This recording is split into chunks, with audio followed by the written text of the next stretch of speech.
माहूर तालुक्यातील मौजे तांदळा येथे वादळी वाऱ्यासह पाण्याचा प्रकोप.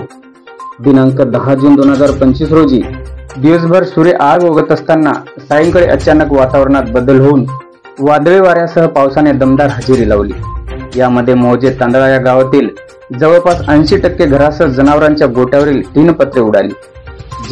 जीवनावश्यक वस्तू पूर्णतः नष्ट झाले असून काही नवीन घरकुलाचे टीन शेड क्विंटलचे ओझे घेऊन जणू पतंगासारखे उंच हवेत उडत जवळपास 200 मीटर लांब जाऊन पडल्याचे प्रत्यक्षदर्शी सांगतात.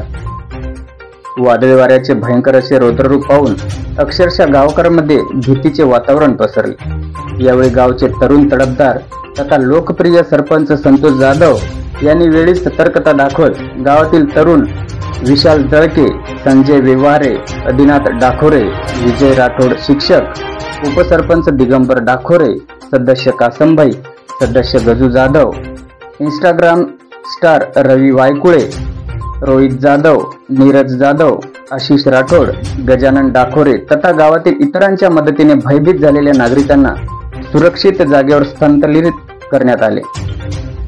गावकऱ्यांना धीर देत सरपंच यांनी तहसीलदार माहूर आणि महावितरण कार्यालय माहूर यांना दूरध्वनीद्वारे संपर्क करून तात्काळ मदत मागितली. संबंधित प्रशासनाने सुद्धा वेळीच जाऊन हवी ती मदत केली. त्यामुळे सरपंच यांनी संबंधित प्रशासनाचे व गावकऱ्याचे आभार मानले. ब्युरो रिपोर्ट TV9 माझा लाईव्ह न्यूज साठी गणेश राठोड.